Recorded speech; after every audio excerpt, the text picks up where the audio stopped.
है इसके बारे में थोड़ा सा हम देखेंगे, ज़्यादा टाइम ना वेस्ट करते हुए। जो कोविड-19 जो कोरोना वायरस जो हम जानते हैं वुहान शहर के जो रिसर्च लैब है वहाँ से लीक हुआ। इसे कोरोना वायरस सिर्फ कोरोना वायरस नहीं बोलते हैं, परंतु नोवल कोरोना वायरस बोलते हैं। नोवल का मतलब है न्यू। मतलब और भी तरह के कोरोना वायरसेस पाए जाते हैं जो अपन सर्दी जुकाम आदि इत्यादि में पाए जाते हैं, परंतु वहाँ पे जो रिसर्च हो रहा था उस रिसर्च में एक उस जेनेटिक इंजीनियरिंग के माध्यम से एक नया वायरस डेवलप किया गया। चाइना कुछ नहीं बता रहा इसके बारे में, परंतु एक न्यू कोरोना वायरस डेवलप किया गया जो वहाँ के जो साइंटिस्ट है वो लोग इन्फेक्ट हुए और फिर बाद में वुहान का जो मीट मार्केट है वहाँ पे पहुंचा और दूसरों को फैलने लगा। इस तरह से वहाँ से स्टार्ट हुआ है। तो अभी हमें करीबन लॉकडाउन का अराउंड 7.5 मंथ हो गए हैं, 7.5 month lockdown and social distancing. ऐसे समय में बहुत सारी चीज़ें होती हैं दरमियान में जो हम हर वक्त फेस करते हैं। मार्च 11 मार्च को WHO ने कोविड-19 को पैंडेमिक करके घोषित किया। पैंडेमिक का मतलब होता है कि एक ऐसा disease which is prevalent over the whole country and across the continents, जो पूरे देश में प्रभाव डालता है और दूसरे मतलब पूरी दुनिया ही इन्वॉल्व हो जाती है, तो उसे पैंडेमिक बोला जाता है। तो इसको WHO ने मार्च 19 को पैंडेमिक करके घोषित किया और 4 महीने के दौरान 200 कंट्रीज में ये एकदम फैल गया। अगर हम हिस्ट्री देखें, इतिहास देखें, तो कई वर्षों पहले 2000 इयर्स की हिस्ट्री या 2500 इयर्स की हिस्ट्री में भी बहुत सारे पेंडेमिक आए, बहुत सारे ऐसी महामारी आई हैं जो इस दुनिया में प्रभाव डाला है। एथेंस का प्लेग 2500 इयर्स पहले आया था, जिसने करीबन 1 लाख लोग मर गए, 1 लाख लोग। फिर स्मॉल पॉक्स पेंडेमिक एंटॉइन का आया था जो 2000 वर्ष पूर्व आया था, उसमें 10 मिलियन पीपल लोग मारे गए। फिर जस्टिनियन के समय 6th सेंचुरी में ब्यूबोनिक प्लेग आया था, उसमें 50 मिलियन लोग की डेथ हुई। फिर 14th सेंचुरी में ब्लैक डेथ प्लेग आया जिसमें 130 मिलियन लोगों की डेथ हुई। और उसके बाद 1918 में 100 साल अराउंड 100 इयर्स पहले स्पेनिश इन्फ्लुएंजा प्लेग आया था जिसमें 50 मिलियन डेथ्स एस्टिमेट की गई हैं। तो कहने का मतलब है कि प्लेग ऐसी महामारी है, ऐसी बड़ी बीमारी है जो बहुत तेजी से फैलती है, जिसका कोई रोकथाम नहीं है, जिसका कोई इलाज नहीं है। क्योंकि तो इलाज नहीं है इसलिए बहुत तेजी से फैलती है और कई बार लोग ये भी नहीं जान पाते कि वो फैल कैसे रही है, इसलिए और भी मुश्किल हो जाता है कि कैसे बचा जाए। तो फिर उसका इलाज क्या है, ये सब चीज। तो हम देखते हैं कि जो महामारी होती है वो बहुत ज्यादा लोगों को प्रभाव डालती है, देशों को प्रभाव डालती है, वो किसी को बख्शती नहीं। अगर उसके सिद्धांत का हम उल्लंघन करते हैं, किस तरह से वो फैल रही है उसके सिद्धांतों का उल्लंघन करते हैं, तो कोई भी डेथ्स हो सकती है, कोई भी इन्फेक्ट हो सकता है, भले ही वो क्रिश्चियन हो, नॉन क्रिश्चियन हो, मेल हो, फीमेल हो, ऊंची जाति का हो, नीचे जाति का हो, वो किसी को नहीं देखता, किसी को नहीं बख्शता है। कहने का मतलब है कि जो एहतियात बरतने को बोला जाता है, जब तक हम वो एहतियात नहीं बरते तब तक उसका रोकथाम नहीं हो सकता है। तो ये एक बेसिक इंट्रोडक्शन मैंने दिया है। अभी की जो आज की स्टैटिस्टिक्स है उसमें दुनिया में करीबन अगर मैं इस तरह से बोलूँ 395 लाख्स के ऊपर केसेस हो गए हैं, 395 लाख्स के ऊपर केसेस हो गए हैं और 11 लाख्स के ऊपर डेथ्स हो गई हैं। कहने का मतलब ये भी एक बहुत बड़ी महामारी है जो कोविड-19 जिसका नाम दिया गया है, जो नोवल कोरोना वायरस के माध्यम से हो रही है। इंडिया में 78 अराउंड 78 लाख केसेस है, और महाराष्ट्र में अराउंड 1.5 लाख केसेस हैं एंड 41,000 डेथ्स महाराष्ट्र में है। नागपुर सिटी का आज का आंकड़े में जो नागपुर सिटी में आज के सिटी के पॉजिटिव केसेस 367 है। इसका मतलब केसेस तो कम हो रहे हैं, परंतु हम इससे वो नहीं कर सकते कि मतलब अभी केसेस नहीं है, क्योंकि जब तक केसेस नहीं जीरो नहीं होते तब तक ये फैलने की संभावना ज्यादा है। और अभी जो ICMR के जो रिसर्च लैब उनने प्रेडिक्ट किया है कि विंटर्स में सेकंड वेव आ सकता है। सेकंड वेव का मतलब है जिस ग्राफ से वो ऊपर हुआ अभी नीचे आ रहा है, फिर बाद में एक और सेकंड ग्राफ ऊपर आ सकता है। तो इसलिए हमें और भी ज्यादा केयरफुल रहने की जरूरत है। अपने नागपुर सिटी के पॉजिटिव केसेस अराउंड 70,000 के ऊपर हो गए हैं और टोटल डेथ्स नागपुर सिटी की 2,000 के ऊपर हो गई है। तो ये आज के आंकड़े हैं। कहने का मतलब है कि हम लोग सब लोग ज्ञानवान हैं, सब लोग जानते हैं कि किस तरह से फैलता है, किस तरह से हमें प्रिवेंट करना है, परंतु कई बार चूक हो जाती है और वहीं उस चूक की वजह से ही इंसान बीमार हो जाता है या तकलीफ में हो जाता है या उसको इन्फेक्शन कॉन्ट्रैक्ट करता है। तो हमें ये देखना है कि किस तरह से हमें अभी आपने देखा कि मैंने न्यूज़पेपर को पढ़ा है ना, न्यूज़पेपर को छुआ मैंने। तो जब हम न्यूज़पेपर को छूते हैं उसके बाद तुरंत हमें we should sanitise our hand, क्योंकि ये जो न्यूज़पेपर है बाहर से आया है, अपन को मालूम नहीं कि किसने छुआ, किसने, कोई पॉजिटिव पर्सन ने तो नहीं छुआ ऐसे। तो कहने का मतलब जब तक हम एहतियात हर एक चीज पे नहीं बरतते हैं तब तक स्प्रेड होने के चांसेस रहते हैं। मैं जब भी न्यूज़पेपर आता है तो डेली मैं उसको आयरन करता हूँ, उसको प्रेस करता हूँ पूरे न्यूज़पेपर को, उसके बाद पढ़ता हूँ। तो ये बहुत ज़रूरी है कि मतलब हमें एहतियात बरतना है कि किस तरह से कोई बाहर, हो सकता है हम बाहर नहीं जा रहे हों घर के, परंतु बाहर की चीज़ें हमारे घर में आ रही हैं और कई बार हम भी ब्रीच, जो जो सिद्धांत है हम उसको ब्रीच करते हैं और जैसे हैंड वॉशिंग या हैंड सैनिटाइजर यूज करना है वो यूज नहीं करते, तो इस तरह से फैल सकता है। किस तरह से ये फैलता है? बेसिकली आईज, नोज और माउथ के थ्रू ये फैलता है। और क्योंकि अपन हैंड्स कई बार दूसरे सरफेसेस को टच करते हैं और कई बार हम आँख को छूते हैं या नोज को छूते हैं या माउथ को छूते हैं, तो फैलने के चांसेस हमारे हाथ के थ्रू हो जाते हैं या जो भी सरफेस हमने टच किया है उसके थ्रू हो जाते हैं। तो इसलिए हमें ये देखना चाहिए कि हम ज्यादातर फेस को नहीं छुएं अपने हैंड से। अगर हमें छूना है तो उसके पहले हम हैंड को सैनिटाइज करें या हैंड वॉश करें, उसके बाद ही छुएं। We should use mask. Mask बहुत सारे तरह के हैं। ये N95 मास्क है। N95 मास्क का मतलब होता है कि 95% जो ऑर्गेनिज्म है या वायरस है वो उससे प्रोटेक्शन मिलता है। 5% फिर भी अंदर जा सकते हैं, तो 95% प्रोटेक्शन इससे मिलता है। दूसरा मेडिकल या सर्जिकल मास्क जो होता है वो यूज कर सकते हैं। ज़्यादातर medical personnel N95 mask use करते हैं। हैंड सैनिटाइजर आप हर वक्त अपने पास रखिए, अपने घर के पास रखिए। घर में अगर कोई एंटर करता है तो हैंड सैनिटाइजर यूज करना है। आपकी पॉकेट में एक छोटी बॉटल हैंड सैनिटाइजर की हर वक्त रहना चाहिए, क्योंकि बाहर आप हैंड वॉशिंग नहीं कर सकते हैं। तो ये सब एहतियात है जो बरतना है हमें।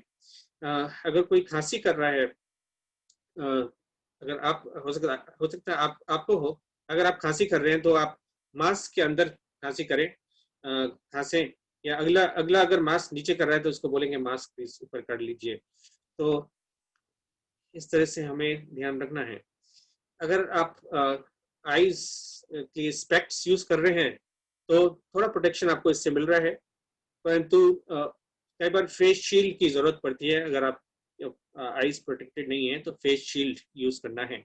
अगर आप स्पेशली हॉस्पिटल विजिट कर रहे हैं या कोई टेस्टिंग सेंटर विजिट कर रहे हैं तो उस समय फेस शील्ड जरूर यूज करें।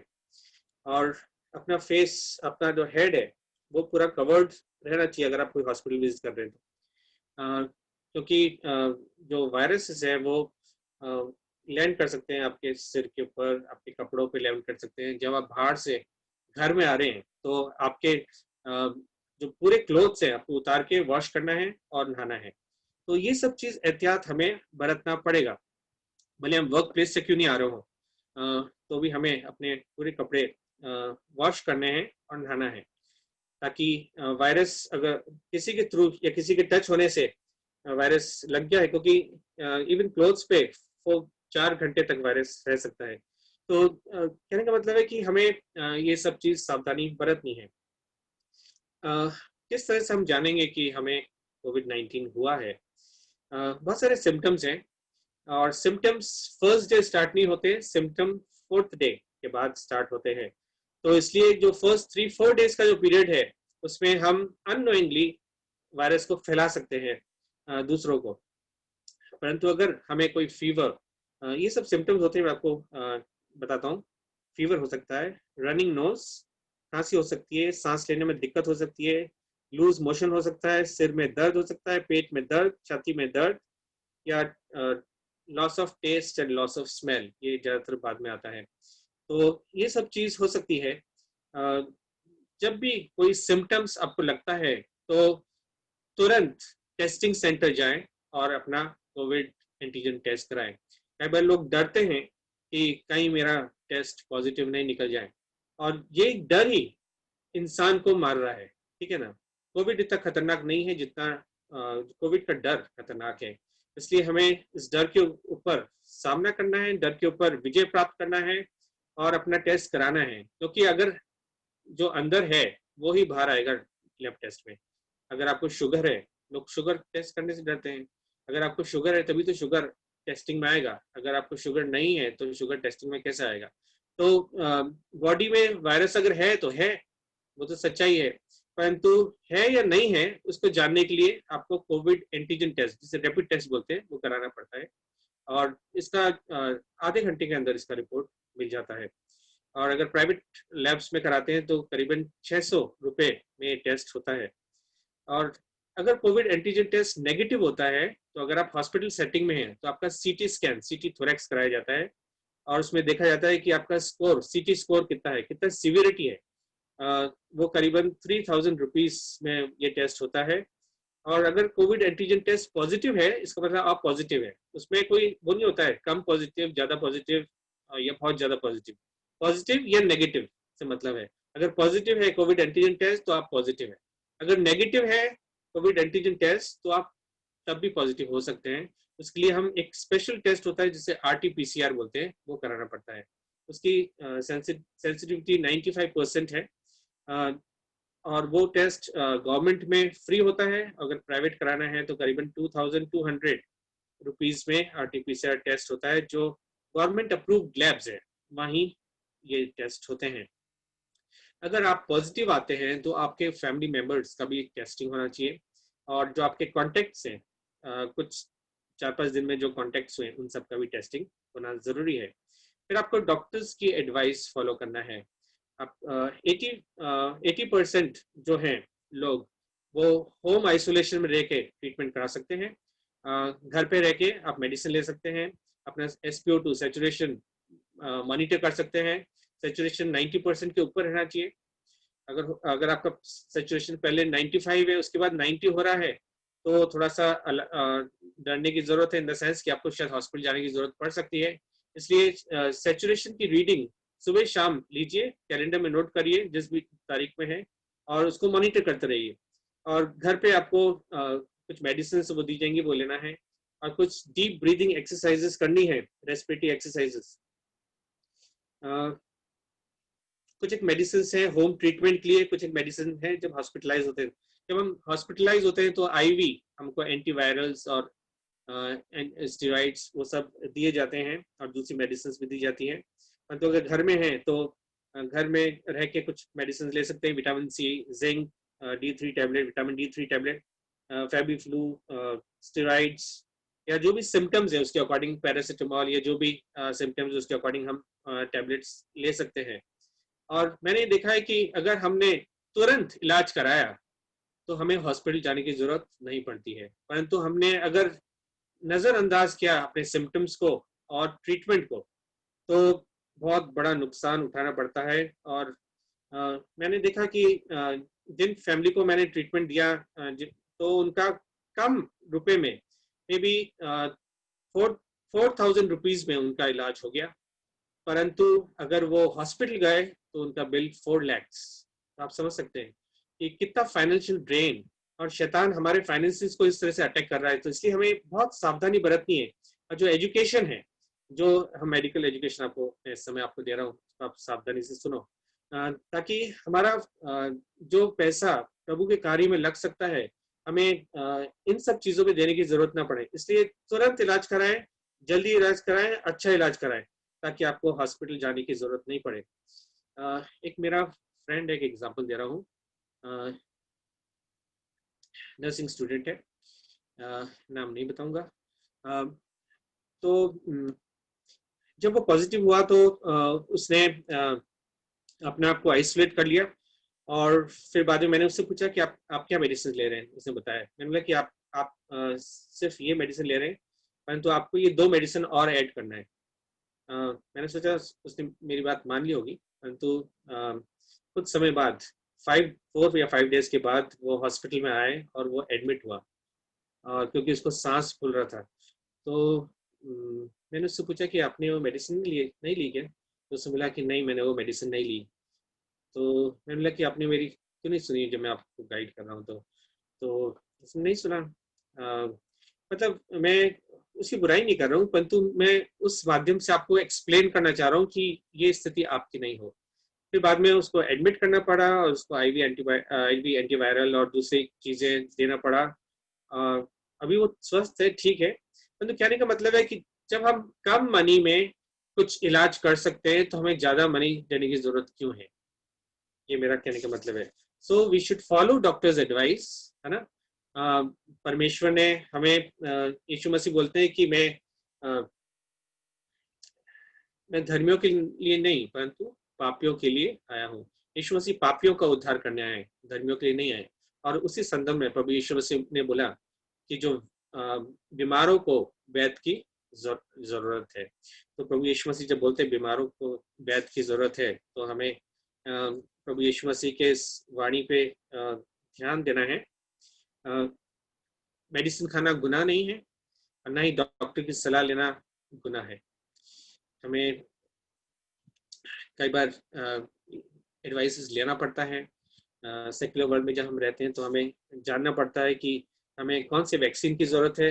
अगर वैक्सीन की जरूरत है, हम वैक्सीन भी लगाते हैं, है ना। हर एक मसीह अपने बच्चों को वैक्सीन लगाते हैं। क्यों लगाते हैं? क्योंकि वो एक नॉर्म हो गया है, एक पूरी सोसाइटी में एक तरीका हो गया है। उसी तौर से हम इस कोविड के बारे में इतना ज्यादा नहीं जानते, परंतु जब हम जान रहे हैं, सीख रहे हैं, तो हम इन सब चीज का ध्यान रखें, ताकि हमारा नुकसान ना हो, हमारे परिवार का नुकसान ना हो। तो ये तो एक बेसिक चीज मैंने आपको बताया कि किस तरह से हम कोविड-19 जो पेंडेमिक है, किस तरह से अगर होता है हमें इन्फेक्शन, तो हमें किस तरह से उसका इलाज करना है। स्पेशली अगर हमारे घर में किसी को ब्लड प्रेशर है, किसी को डायबिटीज है, किसी को कैंसर है, किसी को एस्थमा है, किसी को ओबीज पेशेंट है, बहुत मोटे, या फिर उम्र में ज्यादा, 55 इयर्स के ऊपर, 55 प्लस, तो उनको होना, अगर उनको हो गया तो उनको कॉम्प्लिकेशन होना मतलब बहुत ज्यादा हो जाता है इनको। और उनको जो वायरस है, बहुत ज्यादा वायरल लोड होता है। और जो ये वायरल इन्फेक्शन जब आता है, उस पर भी डिपेंड करता है कि कितना इन्फेक्शन किसको कितना मिला। अगर हम रेगुलरली मास्क यूज कर रहे हैं, तो हमें इन्फेक्शन कम मिलेगा, मतलब वायरल लोड हमें कम मिलेगा, तो हमें इन्फेक्शन की सीवियरिटी कम होगी। हो सकता है थोड़ा सा फीवर हुआ, बुखार हुआ, और उसके बाद चला गया। सिर्फ विटामिन सी, बी कॉम्प्लेक्स और विटामिन D3 इन इतना ही लेके, एंटीऑक्सीडेंट लेके या काढ़ा पी के कि आप स्वस्थ हो गए। तो कहने का मतलब है कि वो डिपेंड करता है कि कितना वायरल लोड हमें मिला है। तो ये सब चीज हम एहतियात जो बरत रहे हैं वो इसलिए बरत रहे हैं ताकि हम इन्फेक्टेड हो, अगर इन्फेक्टेड नहीं हो, और अगर इन्फेक्टेड हो भी तो हम हमारा जो सिवियरिटी है वो माइल्ड हो, ताकि ज्यादा सीवियर नहीं हो और ज्यादा प्रॉब्लम्स हमारे बॉडी में ना हो। तो कोविड-19 बहुत अलग तरह से काम कर रहा है। चाइना ने कई चीजें छुपाई, परंतु जब इटली में ये वायरस आया तो WHO ने बोल दिया था कि कोई भी ऑटोप्सी नहीं करेगा, कोई भी जो भी डेड पर्सन है उनकी ऑटोप्सी नहीं करेगा। परंतु इटालियन साइंटिस्ट ने WHO की बात नहीं मानी और उनने हर एक कोविड पेशेंट की ऑटोप्सी करके देखा कि उनको हुआ क्या, और ऐसी चौंकाने वाली चीजें सामने आई कि किस तरह से ये हो रहा है और एक्चुअली क्या हो रहा है। फिर सारे जो ट्रीटमेंट थे सब चेंज हो गए और अभी और भी अच्छे रिजल्ट्स हमें मिल रहे हैं। तो परमेश्वर का धन्यवाद हो कि लोग प्रार्थना कर रहे हैं और परमेश्वर लोगों को ज्ञान बुद्धि समझ दे रहे हैं ताकि लोग रिकवर हो, और न्यू मोड ऑफ ट्रीटमेंट भी अभी आ रहे हैं। सबसे ज्यादा तकलीफ जो इसमें होती है वो होती है आइसोलेशन। मतलब अगर किसी को कोविड हो गया तो उसको बिल्कुल अलग कर दिया जाता है ना, और कोई उनसे मिल नहीं सकता है, कोई उनकी डेड बॉडी छू नहीं सकता है। मतलब इतना इस तरह से ऐसा लग रहा है जैसे कोई किसी को किसी जमाने में कोढ़ की बीमारी होती थी कि उसको एकदम आइसोलेट कर दिया जाता था, उसको बिल्कुल अलग शहर के बाहर रखा जाता था और कोई भी उनसे मिल नहीं सकता था, कोई भी हाथ नहीं मिला सकता था। और इवन जो ज्यूज लोग थे वो 6 फीट का डिस्टेंस उनसे मेंटेन करते थे, 6 फीट। और जो 6 फीट का डिस्टेंस हम यहाँ इसके लिए बोल रहे हैं कि 2 गज की दूरी, बिल्कुल उसी टाइप से जैसे लेप्रेसी में किया जाता है।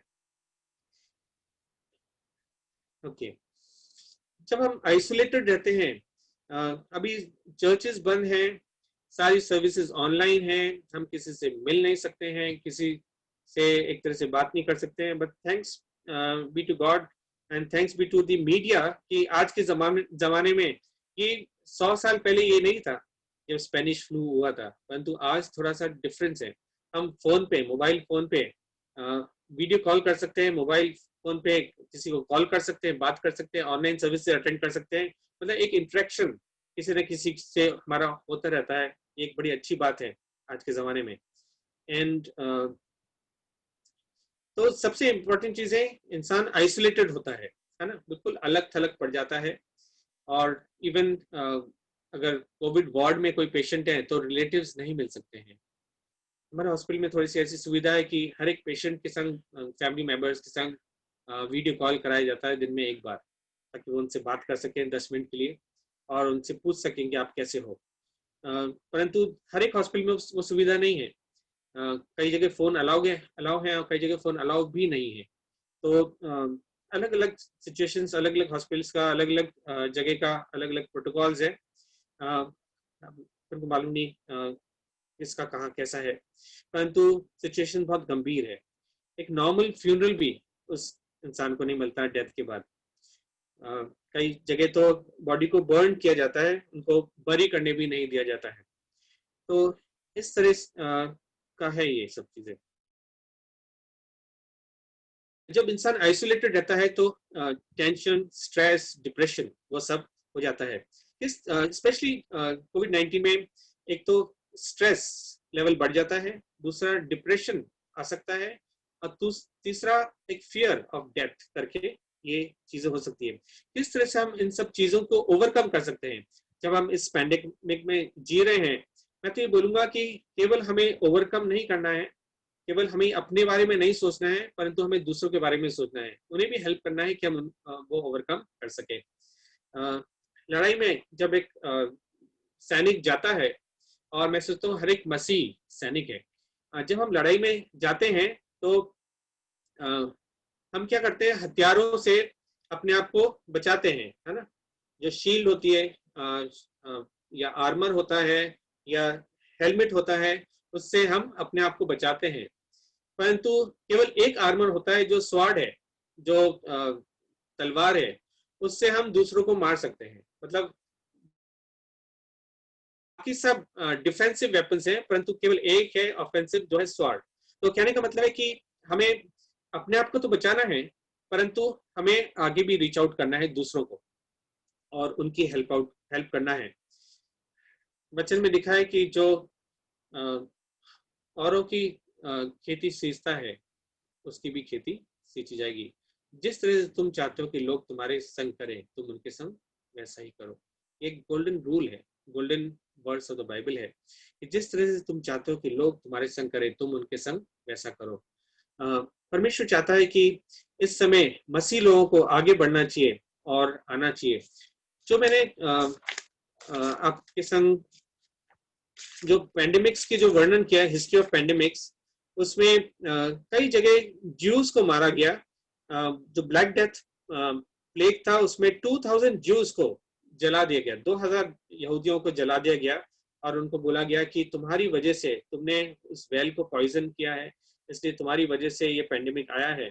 और कई जगह क्रिश्चियंस को ब्लेम किया गया पेंडेमिक्स के लिए, क्रिश्चियंस की वजह से पेंडेमिक आया है।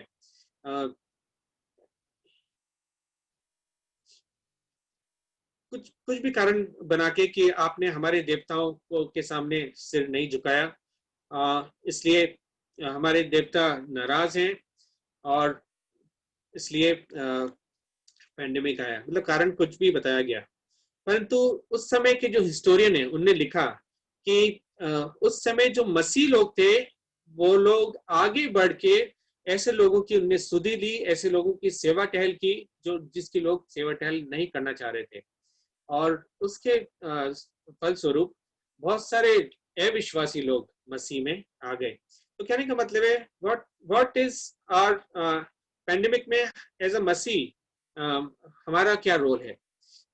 क्या हम अपने आप को डरे हुए महसूस दिखा रहे हैं कि दूसरों को? क्या हम अपने आप को कंपोज दिखा रहे हैं कि हाँ, प्रभु की शांति हमारे पास है? क्या हमें मौत का डर है, या हमारे पास एक होप है कि अगर हम मर गए तो भी हम जीवित रहेंगे? आपका क्या विचार है? आपका माइंड क्या बोलता है? आपका हार्ट क्या बोलता है? क्या आप में वो शांति है कि परमेश्वर ने आपको वो शांति दी है कि हम मौत से नहीं डरते हैं? जब हमारे हॉस्पिटल में ये कोविड-19 के बारे में बात हो रही थी कि कौन कौन ड्यूटी पे जाएगा, तो डर रहे थे कि हमारी ड्यूटी नहीं लगना चाहिए, परंतु मैंने उसको ओवरकम किया। मैंने बोला कि नहीं, मैंने बोला कि अगर हम इस समय सेवा नहीं करेंगे तो कौन करेगा, है ना? अगर मसीह लोग इस समय सेवा नहीं करेंगे तो कौन करेगा? प्रभु यीशु मसीह आउट ऑफ द वे जाके लेपर्स को छुआ, तो क्या हम ये काम नहीं कर सकते जो प्रभु यीशु मसीह बोला कि मेरे पीछे हो लो, जो काम मैं करता हूँ तुम भी करोगे? तो क्या हमें दूसरों को छूना या दूसरों से प्यार से बातें करना या केयर करना हमारी जिम्मेवारी नहीं है? परमेश्वर चाहता है हम सब के लिए, केवल मसीहियों के लिए नहीं, परंतु एवरी ह्यूमन बीइंग के लिए ये चाहता है कि हम दूसरों की सेवा करने पाए। और ऐसी स्थिति में जब डिजास्टर हो, अर्थक्वेक हो, भूखमरी हो, कुछ भी आपदा कुना हो, कोई भी महामारी कुना हो, मसीहों को आगे बढ़ के they should help out to others, reach out to others, और एक क्रिश्चियन विटनेस उनको बताना चाहिए कि वो आपके साथ हैं। लोग मर रहे हैं, परंतु हमें मैसेज ऑफ होप, एक आशा का जो संदेश लेके उनके पास जाना है, पहुंचना है। और उस समय कई हिस्टोरियंस ने ये लिखा, मसीहों के अंदर वो डर नहीं था, मसीह आउट ऑफ द वे जाके उन्होंने उनकी हेल्प की है। और आज भी ऐसा हो रहा है। मैं एक पास्टर के बारे में जानता हूं जो कोविड-19 से उसकी डेथ हुई, परंतु जब वो कोविड-19 उनको हो गया, एक एल्डरली पास्टर था और उसको कोविड-19 हो गया, इटली के एक हॉस्पिटल में था। तो वहाँ की जो डॉक्टर्स नर्सेस थे वो एथिस्ट थे, वो परमेश्वर पर नहीं विश्वास कर रहे थे, परंतु उन्होंने देखा कि ये एक पास्टर बहुत ही शांत स्वभाव का है और इसको कोई डर नहीं है, और परंतु प्रभु यीशु मसीह के बारे में हम सबको बता रहे हैं। और जब वो उनके पास फ्री टाइम होता था तो वो उनके पास आके उनसे बातचीत करते थे और वो उनके लिए प्रार्थना करते थे और उनको वचन सुनाते थे। तो उसके फलस्वरूप बात क्या हुआ कि पास्टर की तो डेथ हो गई, परंतु ये लोग को उद्धार मिल गया, ये लोग बचाए गए। कहने का मतलब है कि उस पास्टर ने मौत के से नहीं डरा वो, परंतु अंत तक अपनी टेस्टिमनी बताता रहा, प्रभु यीशु मसीह के बारे में बताता रहा और बताता रहा कि that there is a hope, there is life after death. मरने के बाद भी एक जीवन है। और जो ये अविश्वासी डॉक्टर्स और नर्सेस थे, इन्होंने प्रभु यीशु मसीह पे विश्वास किया। वो उनकी गवाही ये थी कि हम लोग ने अपने हेल्थ सिस्टम पे विश्वास किया, हमने अपने हेल्थ सिस्टम पे बहुत विश्वास किया, परंतु हमने देखा कि हेल्थ सिस्टम कोई उनकी हेल्प नहीं कर रहा था और अंत में उनको परमेश्वर के पास ही आना पड़ा, परमेश्वर के पास ही झुकना पड़ा। कहने का मतलब है ऐसी आपदा कई बार आती है जो हमें परमेश्वर की ओर झुकने पे प्रेरित करती है। मुझे मालूम है आपके जीवन में भी कार्य हुआ है और आपने अपना जीवन प्रभु को इस समय दिया है। अगर नहीं दिया है तो ये समय है हम अपना जीवन प्रभु यीशु मसीह को दे सकते हैं, क्योंकि everything is for the good. सब कुछ मिलके भलाई ही को उत्पन्न करता है। और क्योंकि हम परमेश्वर से प्रेम करते हैं, सब कुछ मिलकर हमारे लिए भलाई को उत्पन्न करता है और परमेश्वर हमारे लिए कुछ भला, कुछ अच्छा काम करना चाहता है। और ताकि हमारे जीवन में कार्य हो और हम प्रभु के और भी नजदीक आ जाएं, प्रभु की संगति में रहें और दूसरों को रीच आउट करने वाले हो, ताकि कई लोग प्रभु के पास आ सकें। दुनिया के पास होप नहीं है, परंतु आपके पास होप है। बाइबल में होप है। आप बाइबल के बारे में दूसरों को बता सकते हैं। क्या हैबिट्स हम इस समय डेवलप कर सकते हैं? सबसे पहले हमें घुटनों में आना पड़ेगा, प्रार्थना करना पड़ेगा। We should have a quiet time, एक बाइबल रीडिंग टाइम हमारे पास होना चाहिए। हमें सबसे पहले परमेश्वर का धन्यवाद करना चाहिए कि परमेश्वर हमें इस जीवितों की भूमि पे भला चंगा रखा है। अगर आप बीमार हैं तो भी आप प्रार्थना कर सकते हैं, और अगर आप बीमार हैं, प्रार्थना नहीं कर सकते हैं, तो कोई भाई या बहन आपके लिए प्रार्थना कर सकता है।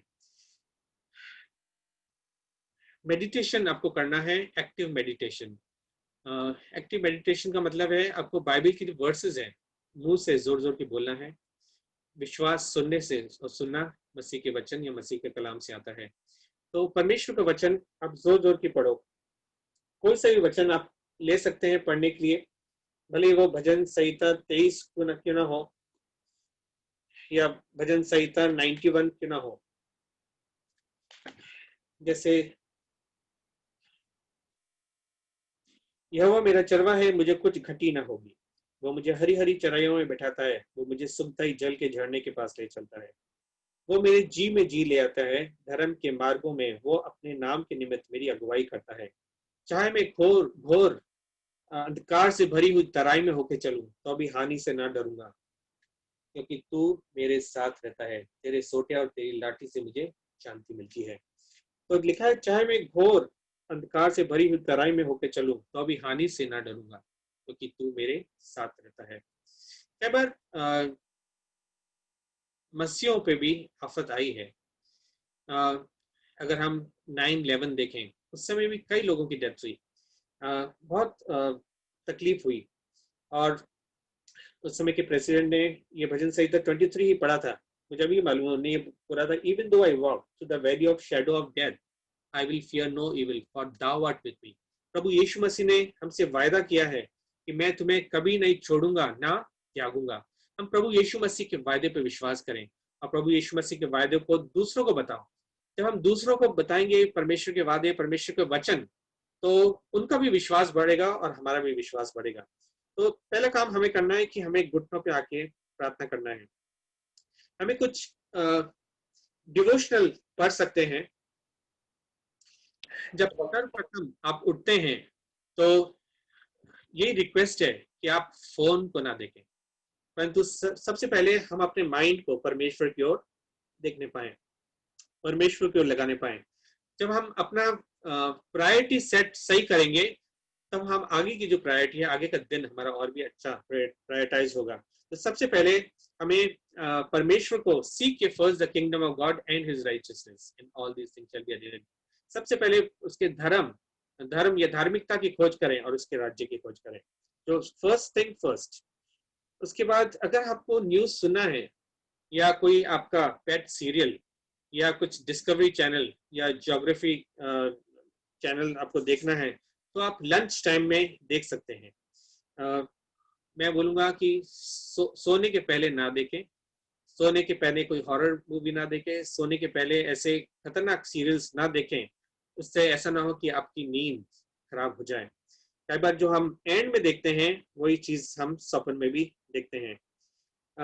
तीसरी चीज, we should have a natural waking time. हो सकता है आपका वेकिंग टाइम 5 बजे का हो, सुबह 5 बजे का हो, तो आपको 7 to 8 आवर्स स्लीप लेना जरूरी है। तो आप 8 घंटे पीछे काउंट कर लें। अगर आप 5 बजे उठ रहे हैं तो आपको 9 बजे सोने की जरूरत है, ताकि आपके 8 घंटे कंप्लीट हो जाएं। अगर आप 6 बजे या 7 बजे उठते हैं तो आप थोड़ा सा लेट सो सकते हैं। एटलीस्ट 8 आवर्स स्लीप जरूरत है। अगर आपकी स्लीप अच्छी नहीं है तो डिप्रेशन के सिम्टम्स आपको आ सकते हैं, ये बहुत जरूरी है। और सोने के पहले कॉफी ना पिए, कॉफी से डिप्रेशन हो सकता है। सोने के पहले चाय ना पिए, चाय से नींद उड़ जाती है और कॉफी से भी नींद उड़ जाती है। तो इन सब चीज का हमें ध्यान देना पड़ेगा। अगर किसी को डिप्रेशन है और उसका अपना स्लीप हैबिट ही ठीक कर ले तो 87% डिप्रेशन के सिम्टम्स हट जाते हैं। सुबह उठें, अगर आप घर पे भी हैं, सुबह उठें, नहाएं धोएं, शेविंग करें और एक अच्छे कपड़े पहने। एक अच्छा ड्रेस पहनने से अगर आप किसी से वीडियो कॉल पे बात कर रहे हैं तो आप उससे आराम से अच्छी तरह बात कर पाएंगे। तो ड्रेस योरसेल्फ प्रॉपर्ली, जैसे आप हो सकता है बाहर जा रहे हो उसी तरह से। और एक अच्छा नहाए धोएं और ड्रेसअप करें। अगर आप 2 टाइम्स नहाते हैं तो 2 टाइम्स नहाएं। अगर आप बीमार हैं तो मैं रिकमेंड करूंगा कि आप हॉट बाथ लें। हॉट बाथ करने से इम्यूनिटी अच्छी होती है, इम्यूनिटी बढ़ती है। न्यूट्रिशन पर ध्यान दें। आपकी मल्टीविटामिन अगर आप ले रहे हैं, एंटीऑक्सीडेंट्स, विटामिन सी, बी को जिंक, ये सब ले रहे हैं तो वो रेगुलरली लें। फ्रूट्स लें, ज़्यादा फ्रूट्स लें, ज़्यादा वेजिटेबल्स लें, प्रोटीन्स भी लें। एक्सरसाइज करें एटलीस्ट 15 मिनट्स, एटलीस्ट बोल रहा हूँ मैं, एटलीस्ट 15 मिनट्स एक्सरसाइज मॉर्निंग में and 15 minutes exercise in the evening करें। एक्सरसाइज करने से जो स्ट्रेस लेवल है हमारा कम होता है। आप एक टाइम भी एक्सरसाइज कर सकते हैं, 30 to 40 minutes once in a day. कुछ कार्डियो एक्सरसाइज घर पे, अगर आप घर बाहर तो नहीं जा रहे हैं सपोज, अगर घर पे हैं तो स्टैटिक साइकिलिंग कर सकते हैं, कुछ डंबल्स यूज कर सकते हैं, कुछ लाइट जिम कर सकते हैं, कुछ जॉगिंग कर सकते हैं। अगर आप अगर अभी तो बाहर अलाउड है जाना तो हम फास्ट वॉकिंग भी कर सकते हैं। कुछ कार्डियो एक्सरसाइज बोलते हैं, ये कर सकते हैं। अगर आप जिम जाते हैं तो जिम एक्सरसाइज भी कर सकते हैं। तो एक्सरसाइज करना बहुत जरूरी है और रेगुलरली करना बहुत जरूरी है। बहुत सारी एक्सरसाइजेस हमें यूट्यूब पे मिलती हैं कि घर बैठे हम क्या एक्सरसाइज करनी है, और वहां से भी आप सीख सकते हैं कि क्या एक्सरसाइज हमें करनी है। थोड़ा बाहर जाएं, अगर आपके पास टेरेस है या आपके पास गार्डन है तो बाहर जाएं, थोड़ा बाहर बैठें, बाहर की हवा लें, पेड़ों को देखें, थोड़ा सा नेचुरल सीनरीज को देखें। तो कई बार हम एक जगह बैठे बैठे, घर में बैठे बैठे थोड़े से बोर हो जाते हैं, तो बाहर के वातावरण को देखने पाए। मैं सोचता हूँ डिस्कवरी चैनल्स और एनिमल प्लेनेट चैनल्स अच्छे हैं हम मनोरंजन के लिए, और बाहर की जो सीनरीज, प्लैनेट्स, ये सब देखने के लिए। इवनिंग टाइम में एक हॉट बात आप ले सकते हैं। You can read a book, एक आपकी स्पेशल बुक पढ़ सकते हैं, और कुछ आपके पैशन प्रोजेक्ट्स पे आप काम कर सकते हैं। पैशन प्रोजेक्ट्स का मतलब होता है सबकी अपनी अलग अलग थिंकिंग होती है। जैसे एग्जांपल के तौर पे मैं अपने बारे में बोलता हूँ कि जब ये टाइम हुआ, ये मतलब लॉकडाउन सीजन, उस समय हमारी ड्यूटीज हाफ हो गई थी। मतलब हमें 6 टाइम्स वीक जाना पड़ता था, एक वीक में 6 दिन जाना पड़ता था। तो उस समय हमें सिर्फ 3 दिन जाना पड़ता था और 3 दिन हम घर पे रहते थे। तो उस समय मैंने डिस्कवर किया कि मैं क्या कर सकता हूँ। मैंने एक टीचिंग स्टार्ट किया, बाइबल टीचिंग स्टार्ट किया, और बाइबल टीचिंग करते करते रेवलेशंस और बाकी इवन मेरा वो टीचिंग अभी भी चल रहा है, वंस इन अ वीक चल रहा है। तो कहने का मतलब है कि आपके अंदर क्या खूबियां हैं, क्या इंटरेस्ट है, क्या सॉन्ग्स हैं, क्या सॉन्ग मेकिंग, सॉन्ग गाना, वर्शिप लीड करना, या कुछ तो राइटिंग अ बुक, कुछ भी हो सकता है। या फिर कुछ क्रिएटिविटी, कुछ भी ऐसी चीज हो सकती है जो आपको कुछ खाना बनाना, कुछ एक can you think of anything, जो भी आपकी हॉबीज हैं उसको आप डेवलप करें। तो कुछ तो ऐसी क्रिएटिविटी, इसको मैंने बोला है पैशन प्रोजेक्ट, जो आपके अंदर पैशन है उस इवनिंग टाइम में उसको करें। And make relaxation a priority. और जो भी आपने दिन भर की जो भी चीजें करी हैं उसको एक जर्नल में लिखें। और जब हम सोने के पहले एक प्रेयर ऑफ ग्रेटिट्यूड हमें करना है, हमें परमेश्वर को धन्यवाद करना है पूरे दिन के लिए। We should be thankful to God कि परमेश्वर ने हमें पूरे दिन संभाला, हर एक तकलीफ बीमारी से बचाया, और पूरे कार्य करने में, क्योंकि हमने स्टार्ट प्रेयर से किया था, अभी हमें एंड भी थैंक्सगिविंग से करना है। We should develop a gratitude, परमेश्वर के प्रति ग्रेटिट्यूड, परमेश्वर के प्रति एक धन्यवादी मन होना है। और वो सब चीज अगर हम लिख लें तो बहुत ही अच्छा रहेगा, क्योंकि ये केवल आज के दिन आपकी हेल्प नहीं करेगा, परंतु आगे के दिनों में भी क्या हुआ था पिछले साल हम देख पाएंगे और परमेश्वर का धन्यवाद कर पाएंगे। Limit your screen time before bed. TV या फिर व्हाट्सएप, फेसबुक, इंस्टाग्राम बेड के पहले कम देखें या ना देखें तो अच्छा रहेगा। एक चीज हम कर सकते हैं, हफ्ते में एक बार take a sabbatical off. In the sense sabbatical off का मतलब ये है कि हम जो एक साइकिल हमारा बन गया है उस साइकिल को हमें तोड़ना है। और एक हफ्ते में या तो सैटरडे या संडे एक सैबेटिकल ऑफ हमें लेना है, या कोई भी आपका जो छुट्टी का दिन है, अगर वीकली ऑफ कहीं भी आपका पड़ता है तो एक ऑफ ले, और अपना ध्यान केवल या तो सोए या फिर सिर्फ बाइबल पढ़े या प्रार्थना करें, उसमें लगाएं एक sabbatical off, and just relax. Be at home, be with the family. उस समय no Facebook, no WhatsApp, nothing, no media. उस समय एक ऑफ आपको लेने की जरूरत है। मैंने ऐसे किया अपने इसमें कि मैं महीने में 3 दिन की छुट्टी लेता हूँ, और 3 दिन एक मैंने ठहराया है कि फास्टिंग एंड प्रे करना है, सिर्फ परमेश्वर को समय देना है और कुछ नहीं, सिर्फ fasting and pray, fasting and prayer, fasting and prayer 3 days. तो जो एक साइकिल जो हमारी बन जाती है उससे हम ब्रेक कर सकते हैं और परमेश्वर के नजदीक भी आ सकते हैं। ये हमें खुद करना पड़ेगा जब होगा। हमें सोशल इंटरेक्शन करना है, मैंने आपको बताया है, we should call our old friends. Call करना है, हम कॉल पे भी एक दूसरे के लिए प्रार्थना कर सकते हैं, वीडियो चैट्स कर सकते हैं। आई टू आई कांटेक्ट बनाना बहुत जरूरी है, आई टू आई कांटेक्ट बनाएं। बहुत सारी मिस इन्फॉर्मेशन कोविड-19 के बारे में आते हैं। मैं एक फ्रेंड से अभी 3-4 दिन पहले बात कर रहा था, तो मैंने उनको बोला कि आप कैसे हो, वहाँ कैसा है कोरोना वायरस आपके बालाघाट में। उसने बोला आप विश्वास करते हो कोरोना वायरस पे? बोला हाँ, कोरोना वायरस तो है। तो उसने बोला कि मैं नहीं करता हूँ। तो मैंने उसको, मेरा आंसर उसको ये था, वो लोग विश्वास करते हैं जो पॉजिटिव हुए हैं, वो लोग विश्वास करते हैं जो आइसोलेटेड हैं, वो लोग विश्वास करते हैं जिनकी फैमिली में डेथ हुई है, वो लोग विश्वास करते हैं जो 2 लाख का या 4 लाख का बिल भर रहे हैं, क्योंकि वो जान रहे हैं कि क्या हो रहा है। इतनी सारी हजारों लाखों की जो डेथ्स हो रही है वो क्यों हो रही है बिना कोरोना वायरस के? इम्पॉसिबल। तो ऐसी बहुत सारी मिस इन्फॉर्मेशन यूट्यूब पे और दूसरी जगह ऐसे फेक वीडियोस हैं, उन पे ध्यान ना दें। मिस इन्फॉर्मेशन को सिरे से खारिज कर दें, ऐसी चीजों पे ध्यान ना दें, ना फॉरवर्ड करें। हमें जानना देखना पड़ेगा कि किस तरह से हमें आगे बढ़ना है। मैं तो आपसे मैं एक बुक पढ़ रहा था, उसमें लिखा था कि एक ऐसा influenza like pneumonia like virus आएगा। वो किसी ने प्रॉफिटिकली एक बुक लिखा था, फिर उन्होंने बोला था कि वो जिस तरह से आएगा वो उस तरह से चला भी जाएगा, और 10 साल के बाद वो फिर से आएगा। अब सोचिए, आर यू रेडी? 10 ईयर्स के बाद अगर ये आता है तो आप क्या रेडी हैं? मैं तो अपने फ्रेंड्स से ये बोलता हूँ, अगर न्यूक्लियर अटैक होता है तो आप आर यू रेडी? सोचने की बात है, अगर हमारे नागपुर पे न्यूक्लियर अटैक आता है तो हम किस तरह से जिएंगे, किस तरह से चलेंगे? कहने का मतलब है, देखो, परमेश्वर के हाथ में हमारा मौत और जीवन है। अगर हम मरेंगे, बाइबल कहती है for me to live is Christ and to die is gain.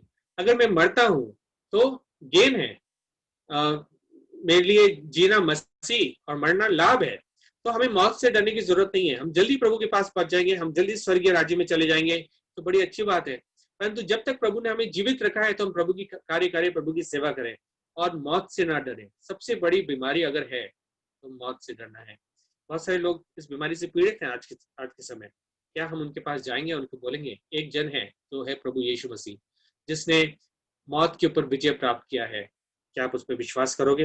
यीशु मसीह बोला, पुनरुत्थान और जीवन मैं ही हूँ, जो मुझ पे विश्वास करता है वो कभी नहीं मरेगा, और यदि कोई मर भी जाए तो हमेशा के लिए आगे जीवित रहेगा। क्या हमारे पास उस होप का संदेश है, उस विश्वास का संदेश है? अगर कभी ऐसा लॉकडाउन टाइप प्रक्रिया फ्यूचर में होता है तो हमें क्या करना है? हमें पानी को जमा करके रखना है, हमें कुछ खाने के पदार्थ को जमा करके रखना है, ताकि हम एटलीस्ट 15 डेज तक सरवाइव कर सके। ये सब चीज, अगर सपोज आज की तारीख में अर्थक्वेक होता है और आपकी बिल्डिंग्स एक तरह से गिर जाती है या फिर ब्लैकआउट हो जाता है, इलेक्ट्रिक कनेक्शन चला जाता है, आप किस तरह से जीवित रहेंगे? सोचने वाली बातें हैं। मतलब हमें सोचना है कि कैसे हम चलेंगे। हमारा लाइट सोर्स क्या होगा उस समय? क्या हमारे पास सफिशिएंट कैंडल्स या सफिशिएंट चीजें हैं क्या? क्योंकि अगर हमने पहले से अपने आप को प्रिपेयर किया है तो जो at the back of mind जो डर है वो डर नहीं रहेगा, बिकॉज वी आर प्रिपेयर्ड। अगर कोई जन बैटल में जाता है, जब तक वो अपने एनिमी को नहीं आंक लेता है कि वो किस तरह का एनिमी है, किस तरह से हमें उसकी लड़ाई करना है, कौन कौन से हथियार ले जाना है और किस तरह से उससे फाइट करना है ताकि हम विजय हो, तब तक हम कभी जीत नहीं सकते हैं। हम जानते हैं कि हम इस दुनिया में रहते हैं और जो शैतान है वो इस संसार का ईश्वर करके बोला गया है, और हम परमेश्वर के राज्य के लोग जरूर हैं, परंतु हम एनिमी टेरिटरी में मार्च करते हैं और कई बार हमें अटैक होता है। परंतु हमें आगे बढ़ना है, विजय के ऊपर विजय हासिल करना है। वो हमें जय के उत्सव में लिए फिरने वाला परमेश्वर है। इसलिए डरिए नहीं, परंतु आगे बढ़ते जाइए।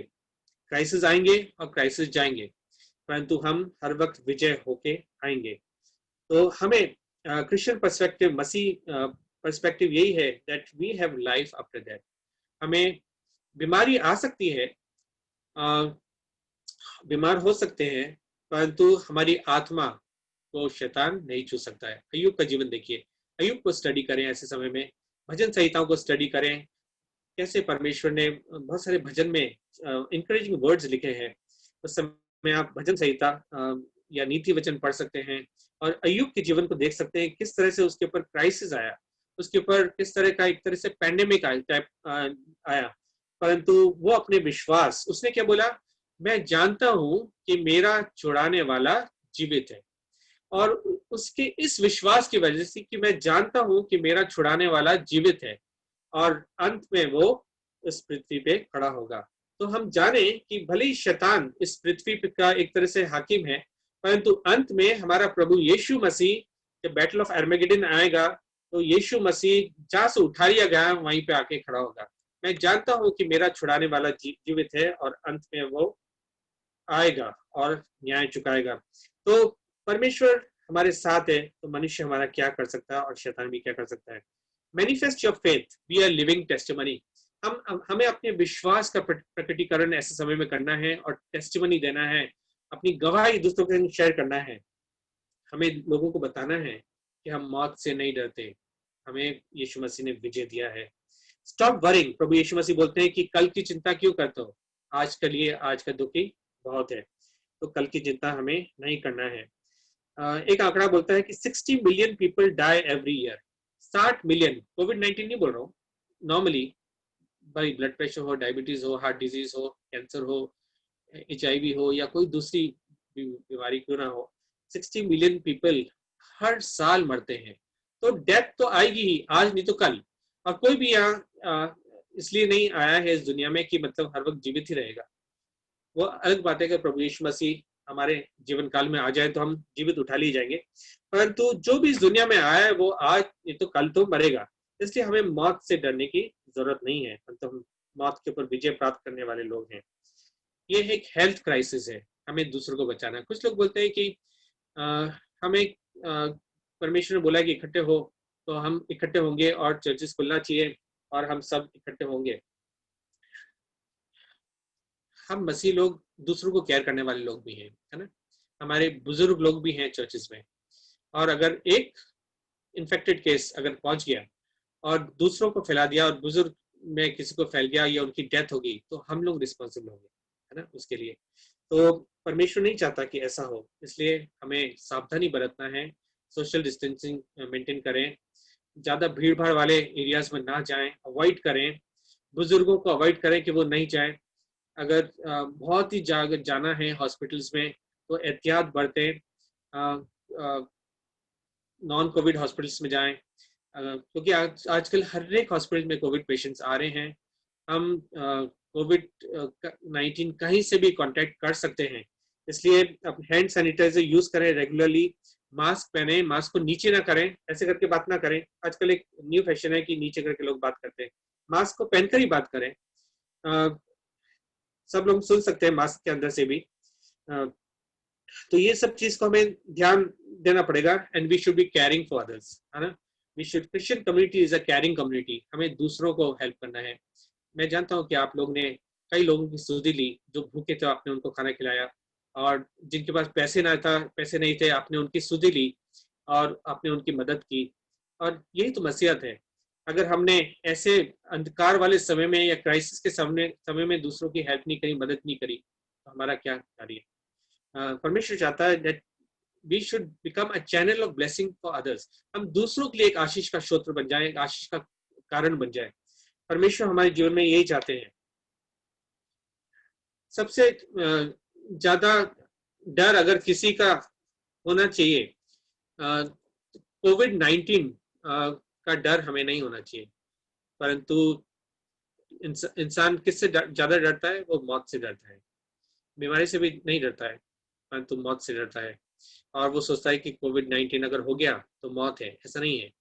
80% को माइल्ड सिम्टम्स होते हैं, वो रिकवर होते हैं। बहुत सारे रिकवरी रेट, अभी हमारे रिकवरी रेट ज्यादा है और इन्फेक्शन रेट कम है।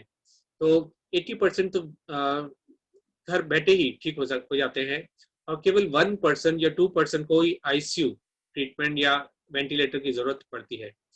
तो इसलिए हम डरे नहीं, टाइमली ट्रीटमेंट करें ताकि हमारी अवस्था वहां तक ना पहुंचे कि मतलब हमें हॉस्पिटल जाना पड़े या फिर वेंटिलेटर लगना पड़े। हम जल्दी से जल्दी अपना ट्रीटमेंट करा लें ताकि हम भी ठीक हो और हमारा फैमिली भी ठीक हो और हम स्वस्थ रहें, हमारे चर्च वाले सब स्वस्थ रहे। परमेश्वर आप सबको बहुत आशीष दे, बरकत दे। Over to brother Ashish.